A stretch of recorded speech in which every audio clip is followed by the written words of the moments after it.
àwọn nìyí wọ́n ní ẹ lọ́ọ́ dalú yín rú àwọn náà sì ń ṣe áádù pé èmi lágbájá ọmọ lágbájá nígbà tí mo ń ka tírà kan àwọn tírà kan mo ti ń kà tẹ́lẹ̀ nísìn mo ti wá ka tírà Albani mo ti ka tírà Usaimin mo ti ka tírà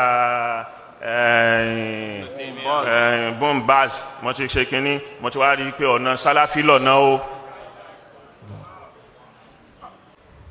gbogbo wọn tí wọ́n ń jáde tí wọ́n ń takò mí yẹn gbọ́ bí tí wọ́n ti ń ṣe àdéhùn. Masha Allah. ibi tí wọ́n ti ń ṣe àdéhùn kálukú sì ń dárúkọ ààrẹ lọ́dọ̀ àwọn ará Saudi tí wọ́n fẹ́ gbowó lọ́wọ́ ẹ̀ wọ́n sì ń jà fowó ni wọ́n ń jà fún yín pé wọ́n lọ fẹ́ máa gbowó ẹ máa lọ dàlú yín rú bí wọ́n ṣe ń da gbogbo ayé rú èyí ní sọ̀rọ̀ kan tí mi bá nídìí.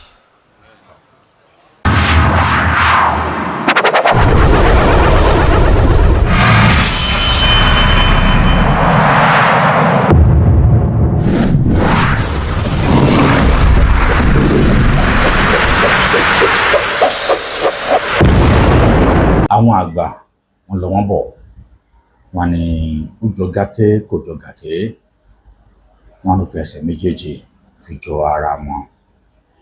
eléyìí ni bí ìran Yorùbá bí wọ́n ṣe ń wo Olúwo ọ̀ràn tí gbogbo ìgbìyànjú Olúwo láti da ilẹ̀ Yorùbá rú láti jẹ́ kí ogun kó wọ ilẹ̀ Yorùbá. eléyìí tí gbogbo wa tá a dẹ̀ fura tá a rò wípé ohun tí Olúwo ń ṣe tá a rò wípé ohun tó ń ṣe dáa ṣùgbọ́n Olúwo àti àwọn ìtumọ̀ tí wọ́n ṣe sì yé wọn yékéyéké. a rí wípé lẹ́nu ṣe gbà láti gbogbo wa bá ṣàkíyèsí a rí wípé ìgbà tí Olúwo tó ti Saudi Arabia dé òun náà ló bẹ̀rẹ̀ sí ní tako àwọn lọ́balọ́ba àti ìṣẹ̀ṣe wọn. Olúwo dẹ̀ ṣe léyìí látàrí ẹ̀jẹ́ àti ìbúra eléyìí tí Olúwo ti búra nílùú Saudi tó ìṣèlérí láti gbógun ti ìran ẹ̀ pẹ̀lú owó ribiribi tí wọ́n ti gbé fún Olúwo.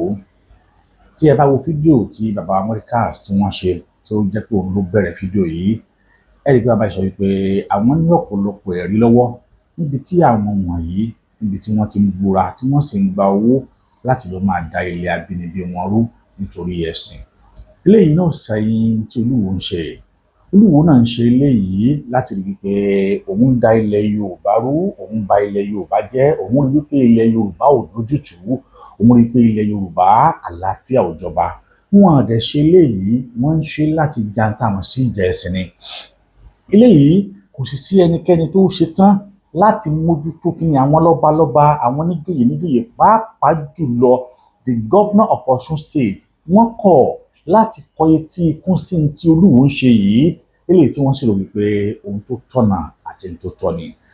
ìwọ ṣáà farabalẹ̀ wá lọ gbọ́ bí Olúwo ọba Abdulrasheed Adéwálé Àkànbí ẹ wá lọ gbọ́ bí Olúwo ṣe ń ta ìran ẹ̀ nílùú Saudi ẹ wá lọ gbọ́ bí Olúwo bó ṣe ń ṣèlérí tó sì ń sọ wípé òun ṣe tán láti da ilẹ̀ Yorùbá rú ẹ wá lọ gbọ́ bí Olúwo bí wọ́n ṣe promise Olúwo ní mosque láti ṣe ìran Yorùbá ní jàǹbá gbogbo tó Olúwo ń ṣe lónìí tó ọba tó ń jáde lójoojúmọ́ tó ń dó síwájú kámẹ́rà ọba tó ń sọ̀rọ̀ ọba tí ò lápọ́nlé ọba tí ò fún rẹ̀ ní àpọ́nlé ọba tí ò sí ẹwà ọba lára ẹ̀ ẹ ti rí i pé Olúwo ò ṣàìṣe yìí nítorí pé irú ẹ̀dá àti irú èèyàn tí Olúwo jẹ́ tẹ́lẹ̀tẹ́lẹ̀ òun ló jẹ́ kó máa ṣe ohun tó ń ṣe yìí.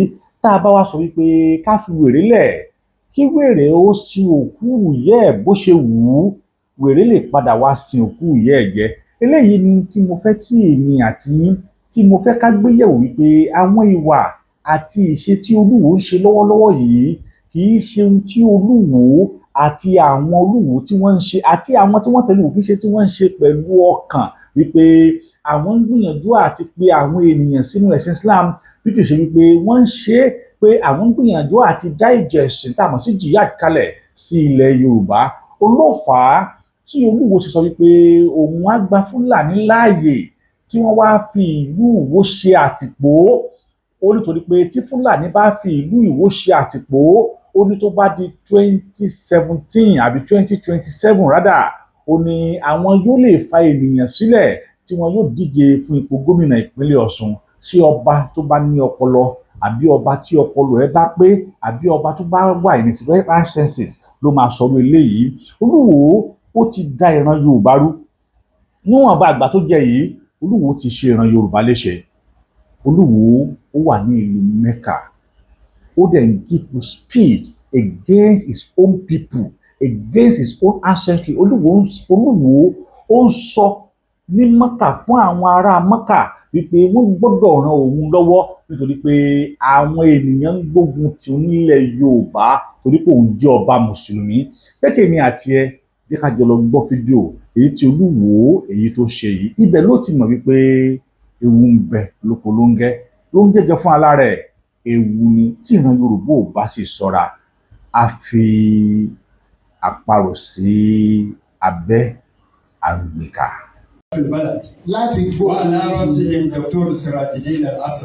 láti gbógun ti òrìṣà bíbọ nílẹ̀ Yorùbá.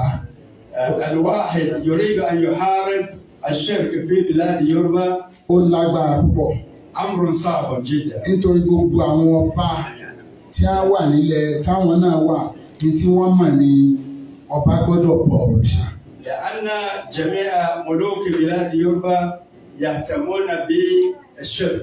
Even gan àwọn tó jẹ́ mùsùlùmí nínú wọn ò gbàgbọ́ pé ọba ò gbọ́dọ̀ mọ bọ òrìṣà. حتى المسلمون من الملوك هم يهتمون بالشرك أيضا. So wàhálà gidi ni. وهذا أمر صعب جدا. Màmú dúró. لكن وفقه الله للقيام بهذا wọ́n sì gbógun tì mí ṣùgbọ́n mo dúró tọ́lọ́. حاربوه بكل أنواع المحاربة لكن وفقه الله للقيام بهذا الأمر. torí tó dùn mí jù ní pé mo rò fáwọn tó jẹ́ mùsùlùmí láàrin wọn gan wọ́n tiẹ̀ tún gbà ní ṣùgbọ́n wọ́n gbà pé èèyàn gbọ́dọ̀ sin Ọlọ́run kó sì tún bọ òrìṣà. وكان يظن بأن المسلمين من الملوك كان ينبغي أن يعترفوا بعدم الإشراك بالله سبحانه وتعالى. wọ́n ní pé àwọn bàbá ńlá àwọn ni ó fáwọn lórí. وأنهم كما يؤمنون بالله يرون أنهم لا بد أن يقوموا بالشرك. ṣùgbọ́n èmi nírọ̀lẹ́ kẹwàá orú ogun tí mo jà. Nǹkan tí wọ́n ti sọ ó ti pọ̀, àwọn dókítà ti sọ̀rọ̀ dáadáa. وقد تكلم الناس كثيرا. Níbí báyìí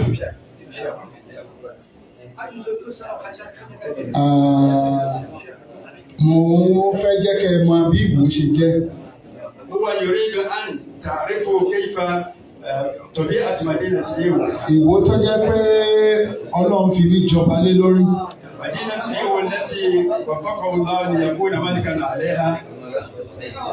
Mo fẹ́ jẹ́ káwọn èèyàn wọlé nítorí wọ́n ń sọ̀rọ̀. Kí n máa sọ̀rọ̀ ká ẹsẹ̀ tù díẹ̀. هو يريد أن ينصت الناس حتى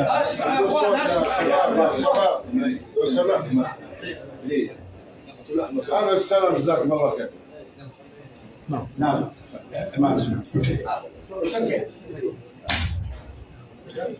جماعة السلام عليكم.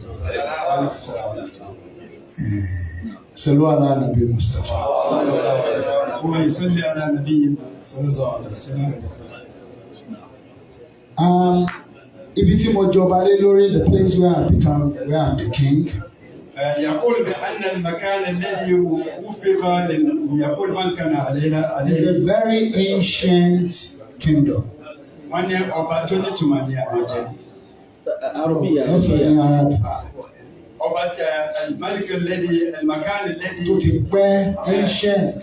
ó tó jẹ́ pé ipò tó ga ní ìlú. Arabic lè yọ sùn.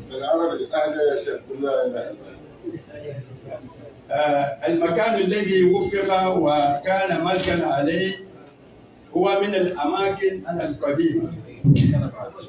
Ṣùgbọ́n ó jẹ́ ibi tó jórísun àwa tá a jẹ́ Yorùbá. وكان أصل من أصول يوروبا.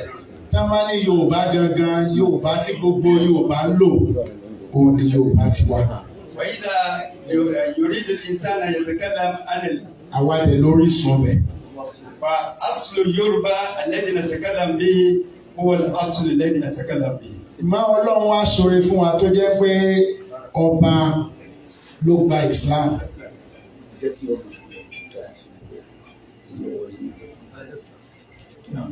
ọlọ́run wá ṣoore fún wa nílùú Ìwó tó jẹ́ pé ní 16th century ọba ló tún gba Islam. ولقد وفق الله مدينة إيوو وفي القرن السادس عشر الميلادي أسلم ملك مدينة إيوو دخل في الإسلام. ṣùgbọ́n láti gbà yẹn ومنذ ذلك الوقت Islam wá ń lọlẹ̀ níbẹ̀. تراجع وجود الإسلام في هذا nígbà tó di 19th century 300 years after. وفي القرن التاسع عشر أيضا ọba kan tó dé òun náà tún gbé Islam جاء jáde. ملك آخر وجاء معه ṣùgbọ́n nígbà tẹ́mi dé لكن لما جاء جلته kìí ṣe pé mo gbé Islam ga nìkan. ليس بأنه أعلى شأن الإسلام فقط gbogbo òrìṣà pátá mo parí. بل هو حارب جميع الأوثان.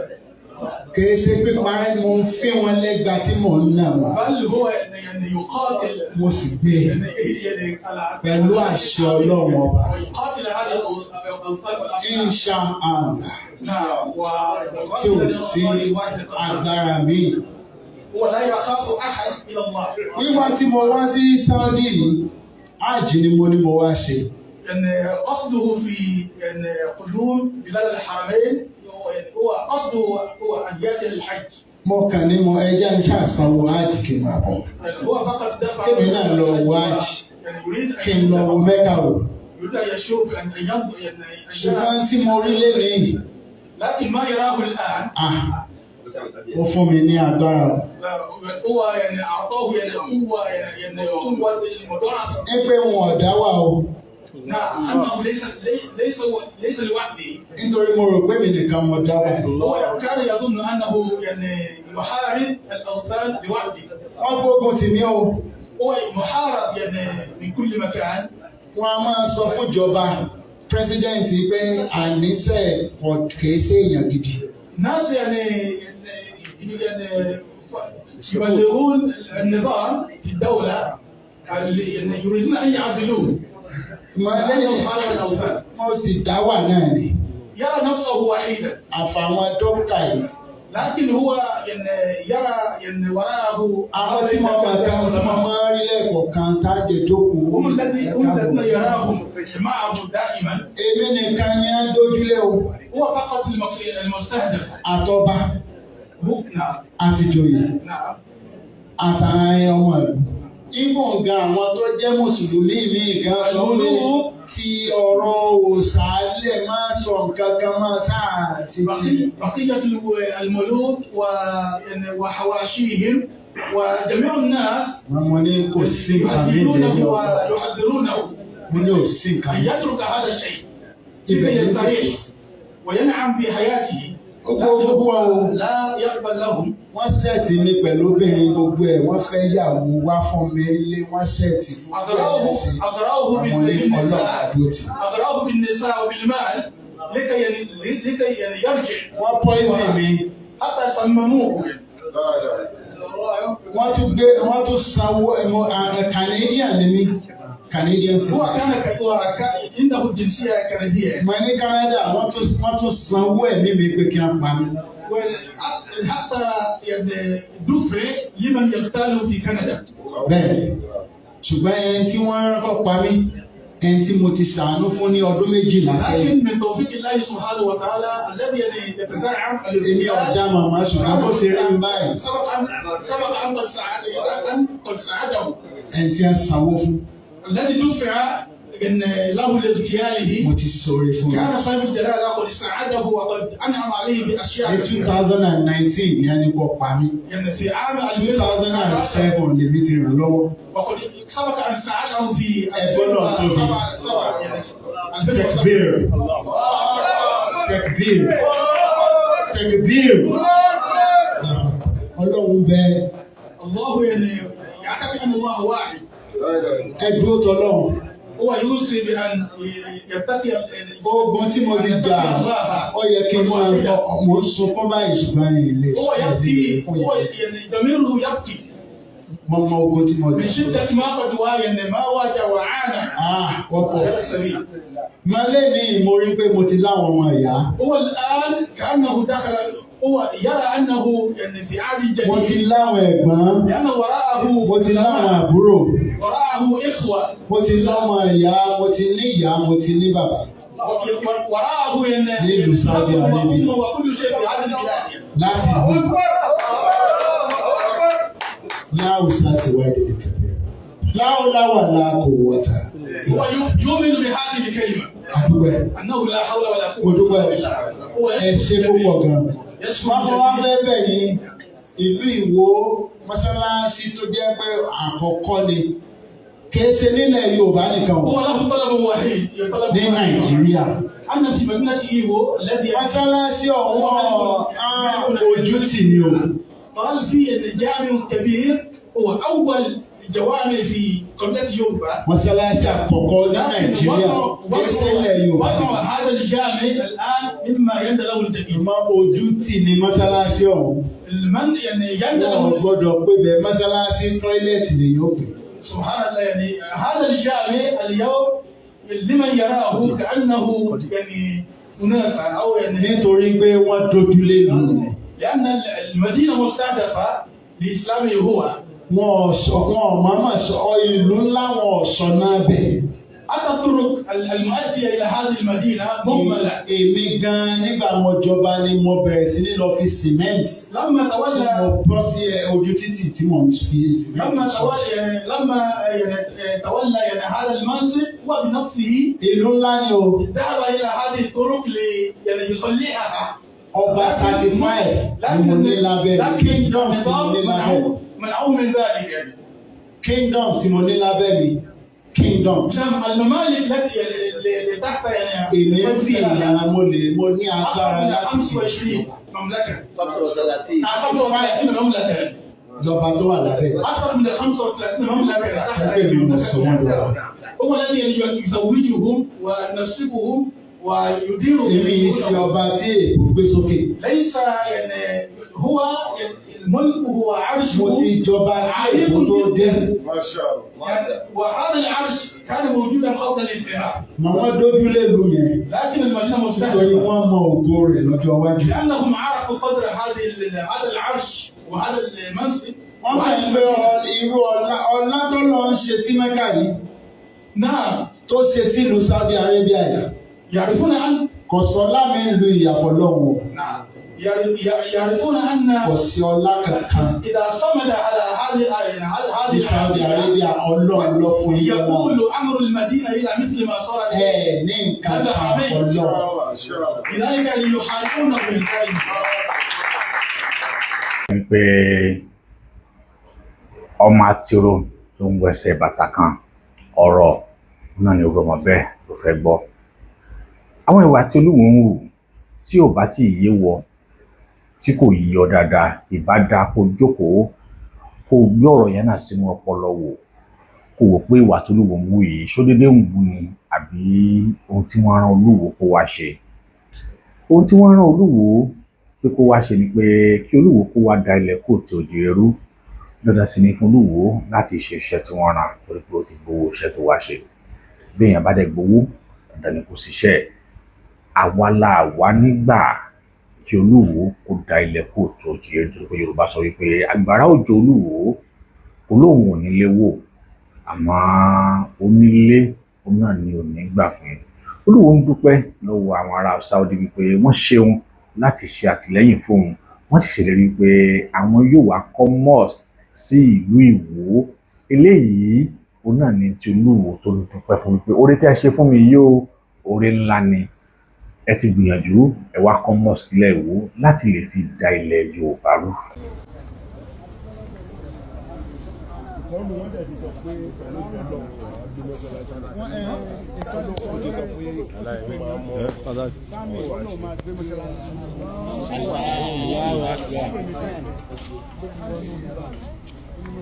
òun náà ní ẹjọ́ bá tiẹ̀ tẹ́lẹ̀ jáwọ́ kẹ́ ṣàdúrà fún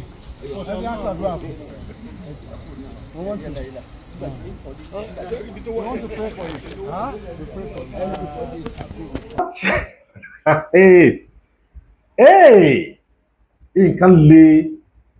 Wọ́n ṣe ìlérí wípé wọn yóò kọ́ mosque sí ìlú Ìwó. Wow, this is so terrible. Mosque Aláolúwo ṣe wọ́n a big mosque tó máa jẹ́ pé ló máa tóbi jù lágbàáyé. Mosque náà bá kọ́ sí Ìwó, wọ́n máa produce bí wọ́n ṣe ń ṣe Quran, wọ́n máa produce tasbihu, wọ́n máa produce àwọn nǹkan nínú mosque náà. Wèrè ṣe yín, ẹ ti ya wèrè, wèrè la fi ń wo wèrè. Ṣé mosque oní tí ìran Ìwó fẹ́ jẹ ni? Ṣé àwọn wọ̀nyí, ṣé wọn ò rí infrastructure tí wọ́n lè gbé wá sí ìlú Ìwó ká sọ pé Ìwó kan tí ẹ fẹ́ ṣe dá? Now àti gbogbo àwọn ọmọ Ìwó tí wọ́n wà ní ìlú Saudi Arabia àtàwọn tí kì í ṣàbùsùn tó jẹ́ pé níṣe ni wọ́n ń gba owó lọ́wọ́ àwọn Saudi yìí láti wá da ilẹ̀ Yorùbá rú gẹ́gẹ́ bí Mudiru Markaz ṣe sọ. Gbogbo wọn lẹ rí. Wọ́n tún wá wò sùsùn, wọ́n jọ bólúwo ya picture, wọ́n jọ dúró, wọ́n jọ ṣe ẹ̀yìn ọ̀rẹ́yìn tí wọ́n ya picture yìí tán, tí wọ́n ṣe sẹ̀rẹ̀rẹ̀ yẹn tán, wọ́n ṣẹ̀ṣẹ̀ wá lọ tẹ Olúwo sí ní táàmù sí Royal Entertainment níbi tí wọ́n ti fi Olúwo ṣe kéèkì. Ẹ wo àwọn nǹkan wọ̀nyí. Ṣé àwọn tí wọ́n ń ṣe nǹkan wọ̀nyí wọ́n ń ṣe lọ́fẹ̀ẹ́ lófò ni? Àbí wọ́n ń ṣe látara wípé trade by barter, afẹ́ tí wọ́n náà máa mú wá fún wa? Ó ní gbogbo tó Olúwo ń ṣe ń sìn. تحية قوية للملك يا شباب.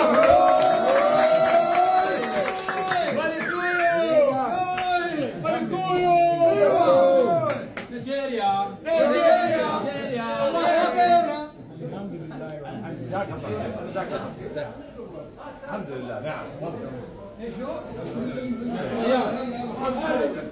اللهم صل على النبي. يلا يا احمد. الحمد لله. فعاليات.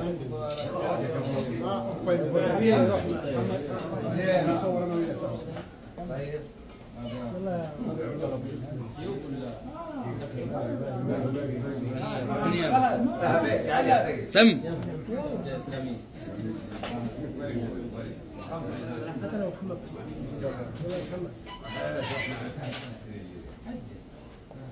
اهلا وسهلا فيكم.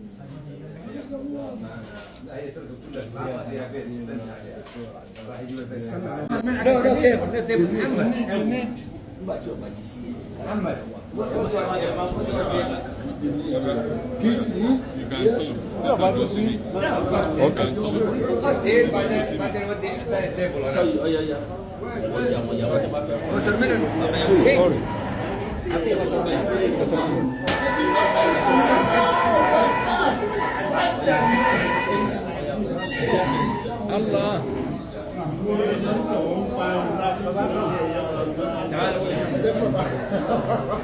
الله أكبر.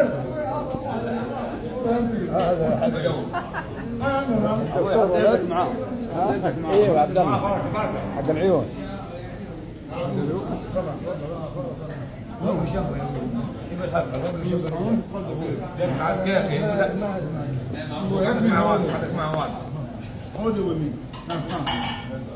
بسم الله.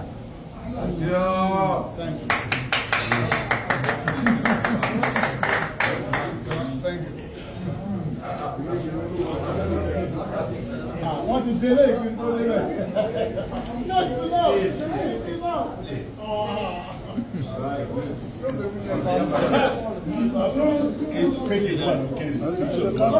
القرآن هو ولد طبيب عيونه طبيب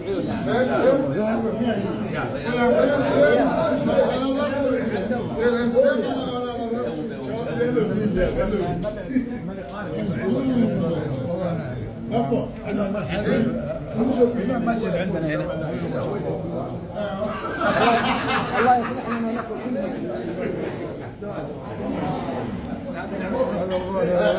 هذه نعمة من الله.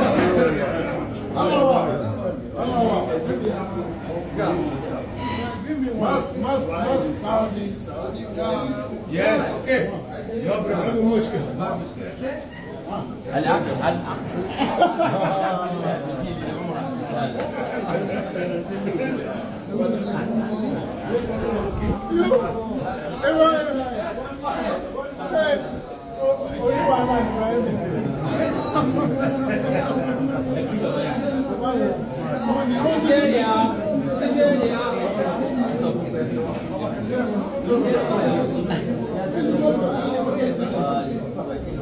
سوي معانا قام بسرعة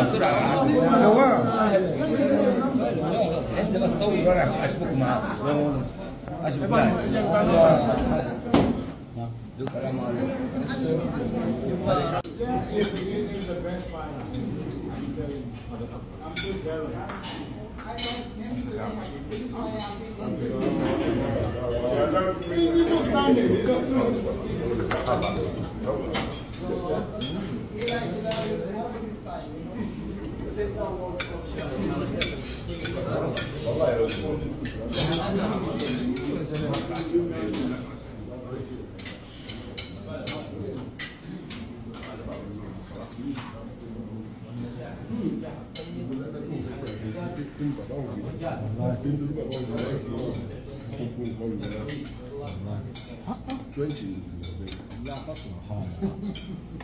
الأنبياء والمرسلين نبينا محمد وعلى آله وصحبه أجمعين ومن سار على نهجه واقتفى أثره إلى يوم الدين.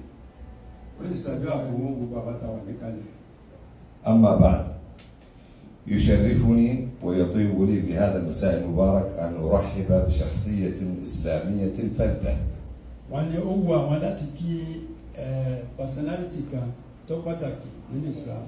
وقامة دعوية مرموقة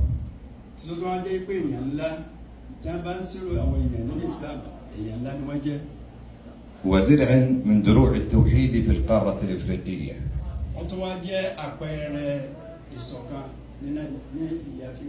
وتحديدا في دولة نيجيريا. ضيفنا هذه الليلة شخصية إسلامية في خدمة الدين الإسلامي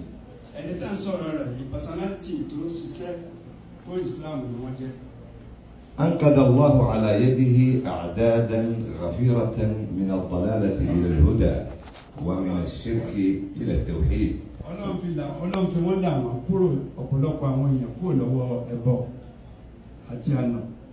ومن عبادة الأضرحة والأصنام إلى عبادة رب العباد سبحانه عز وجل.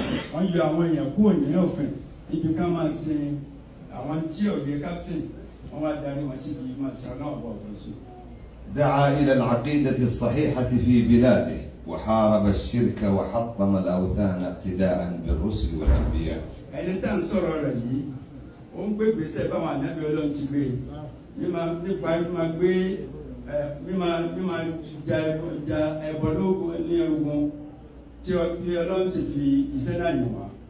نرحب بضيفنا الكريم وصحبه الكرام. نرحب بهم في مهبط الوحي ومنطلق الرسالة وقبلة المسلمين مكة المكرمة.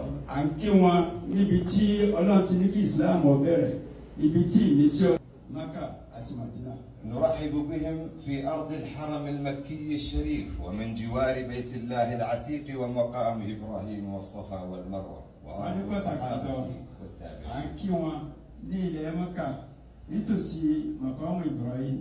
níbi tí Zamzam tó ti sẹ́ níbi tí gbogbo tí wọ́n ń pè lóore tó dìrọ̀ mọ́ Islam tọ́lá ti ní kọ́sẹ́ yọ.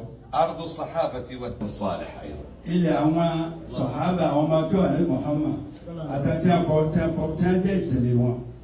نسعد بوجودكم أيها الجمع المبارك في بلاد التوحيد والسنة المملكة العربية السعودية. ولو تجدوا ìdùnnú fún àwọn wípé báyìí gbogbo ẹ̀yin èèyàn tẹ́ wá Saudi lẹ́mọ̀ wá ilẹ̀ Kùránì lẹ́wà ilẹ̀ Muhammad sallallahu alaihi wasallam lẹ́wà ibi tí Ọlọ́run tó ti ṣe àgbékalẹ̀ iṣẹ́ àwọn حرمين كنيكي.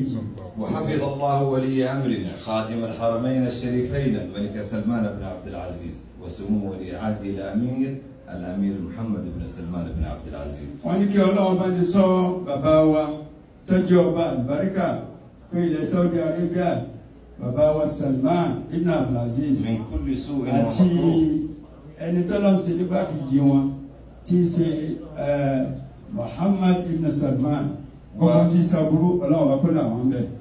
من كل سوء ومكروه ونصر بهم الإسلام والسنة. Ọlọ́run wa tó fi wọ́n ṣe àgbéga àrànṣe fún Islam kọ́lọ́run wa jẹ́ kí dáadáa náà túbọ̀ máa tẹ̀síwájú Ọlọ́run wa jẹ́ kó kányà fún wọn. وأعز الله بهم التوحيد وأهله. Ọlọ́run fi wọ́n ṣe àrànṣe fún tawhid ìṣọ̀kan ìmọ̀ Ọlọ́run lọ́kan nínú ìbádà nínú ìjọkasọ̀ ìmọ̀sìn Ọlọ́run ọba. حي الله ضيفنا العزيز والحضور المبارك. Wọ́n náà tó kí bàbá wa ọba Tèlú wa ọba Abdulrasheed tí Ọlọ́run kò máa gbogbo tí. وصلى الله. Thank you. May Allah accept you all good things that related to your effort for Muslims. مبادرة الدعوة للإسلام وعزيمة وأن إن شاء الله نشد معنا يكون لك We are beside you and we will support you forever. الله أكبر ما شاء الله. ممكن أي شيء If you would like anything, yeah, you can talk to our neighbor. Wishes all the best. سبحان الله. Your English is not like أيوه.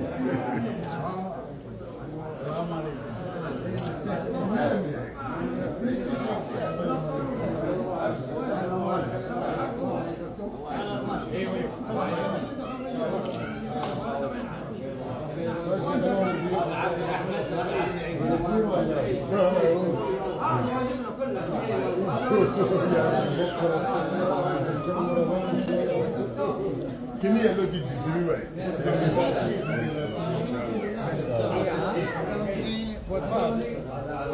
tá a bá fẹ́ gbé tí òfin ní tóbi jù ó kàn yọ kí ní inú Náà lè gbé lórí ẹ̀ náà pẹ̀lú.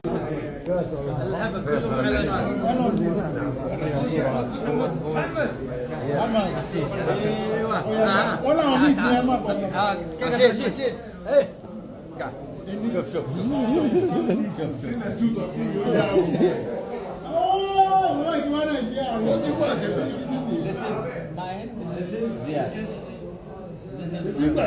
ó ní owó tó lùwọ́ ṣe ń sìn torí pé olúwo ti jẹ́ dòdò ẹnu olúwo ò lè ṣòdodo then nígbà tí wọ́n bá tẹ ọba sí Royal Entertainment gẹ́lẹ́ yìí kí lẹ fẹ́ kí irú ọba ọ̀hún kí lẹ fẹ́ kó fi san oore ọ̀hún padà fún wọn bí kì í ṣe wípé kí irú ọba bẹ́ẹ̀ kó ta ìlú ẹ̀ kó pa ìlú ẹ̀ kó gbàbọ̀dè fún ìlú ẹ̀ kó tún bá gbàbọ̀dè fún gbogbo àwọn ọba ilẹ̀ Yorùbá òun ni ìwà tó lùwọ́ wù lọ́wọ́lọ́wọ́ sí i kò sí ọ̀nà kan tí gbogbo wa lè gbà jù pé ká ní mọ̀ wípé Olúwo ti gbà bọ̀dẹ̀ fún ìrànkó òjò òjìire àti fún gbogbo ọmọ ìlú Ìwó wọn ò tí ì mọ̀ sí o bóyá wọn ò tí ì mọ ọ̀ràn tí Olúwo dá wọn ò tí ì mọ̀ nítorí pé wọ́n lo ìlú Ìwó gẹ́gẹ́ bí ìlú tí yóò bá ìran Yorùbá jà tá a bá sì gbàgbé the same thing bí wọ́n ṣe fẹ́ lo Ìlọrin láti bá ìran Yorùbá jà Olúwo àti ilẹ̀ Ìwó yóò tún jẹ́ ìlú kejì tí wọ́n yóò lò láti bá ìran Yorùbá jà tá a bá múra ẹ̀yin àgbàlagbà ẹni pánsá òfura pánsá jáná ẹni àjà òfura àjà jìn ẹ̀yin náà lẹ sọ ẹni bó ní Yorùbá fura ẹni olè ni ó padà wá máa kóru lébẹ̀ nígbà tá a bá wá kọ̀ tá a fura tá a ń wo ọ̀rọ̀ yìí níran tá a ń ṣe ní ìṣẹ́jú kò kàn mí ọmọ ẹranko ń wọgbó lọ ọmọ ènìyàn náà padà wọgbó tì í nígbà tá a bá kọ́ṣọ̀nà ẹ̀ nígbà tí ò bá sí ẹni tó lè pín Olúwo lápá wípé ẹni tó ń ṣe yìí kò yẹ kó rí bẹ́ẹ̀ tí ò sí àṣẹ lára àwọn ọba tí wọ́n jẹ́ first class ọba láti pàṣẹ fún Olúwo láti dẹ́kun ìwà tó ń wù yìí ọ̀nà wo la wá fẹ́ gbà báwo la sì fẹ́ ṣe é ọ̀nà wo gan làá gbà tọ́ tí kìíní yìí ò fi ní dàrú mọ́ wa lọ́wọ́ bí ẹ̀kọ́ bí ìran Yorùbá ò bá ṣọ́ra bí ìran Yorùbá ò bá tètè pe àkíyèsí Olúwo dájúdájú ìran Yorùbá tún ti ń lọ nílé yìí àwọn táwa dẹ̀ ń sọ yìí àwa ń sọ torí pé àwa rí tí ó padà wá ṣẹlẹ̀ lọ́jọ́ ọ̀la ni kì í ṣe pé à ń sọ láti tako Olúwo ṣùgbọ́n à ń sọ láti kẹ́kẹ́ mọ̀ wípé Olúwo mi ń wẹ̀ fún ìran Kóòtù Òjíire, Olúwo mi ń wẹ̀ fún ìran ọmọ Oòduà, Olúwo mi ń wẹ̀ fún ìran ọmọ ọ̀sán gbọ́n kánrínkánrín ọba mákin kùtùkùtù ọba, Olúwo mi ń wẹ̀ fún ìran Yorùbá.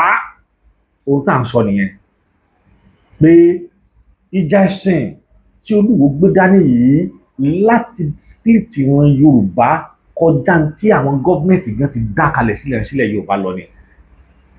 Bàbá sì múra tá a múra tá a ń pe ọ̀rọ̀ yìí lówè ó ń bọ̀ wá láàárọ̀ nú ló fi jẹ́ wípé ó yẹ kí ìran Yorùbá àti àwọn ọ̀bàlẹ̀ Yorùbá ó yẹ kí wọ́n pín Olúwo pẹ̀lú ìwà tó ní wọ́n wò yìí. Eléyìí ni ó máa jẹ́ kí wọ́n gbà wípé ilẹ̀ Yorùbá ò kì í ṣe ilẹ̀ téèyàn kan dédé wá gbìmọ̀ láti gbà torí pé gbogbo ìgbìyànjú àwọn Fúlàní yìí ó náà láti jẹ́ kí ìran Yorùbá ó kúrò ní ibi tá a wà ká padà wá gba Islam. Adé ń sọ wípé the aim and government of this àwọn wọ̀nyí ó náà láti Islamize ilẹ̀ Yorùbá pàápàá jùlọ láti gba ilẹ̀ Yorùbá. Tí wọ́n bá wá ń lu ọba tó jẹ́ aṣáájú ìlú, tí wọ́n bá ń lu ọba tó jẹ́ adarí ìlú, tí wọ́n bá ń lu ọba tó jẹ́ pé òun náà ni igbákejì òòṣà tá à ń sọ kí ló tún wá kù ta ló kù tí wọ́n lè lò torí pé Olúwo ti gba owó, Olúwo sì ti jẹ. Yorùbá sì ní ẹnu ò ní jẹ kí ojú ó mọ̀ tì.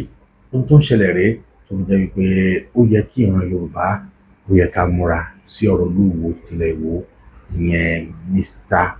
Àkànbí Abdulrasheed Adéwálé. Ó gba sùúrù ó sì gba tí ìran Yorùbá gbọ́dọ̀ ṣe ní kíákíá láti má jẹ́ kí Olúwo ó da ilẹ̀ Yorùbá rú.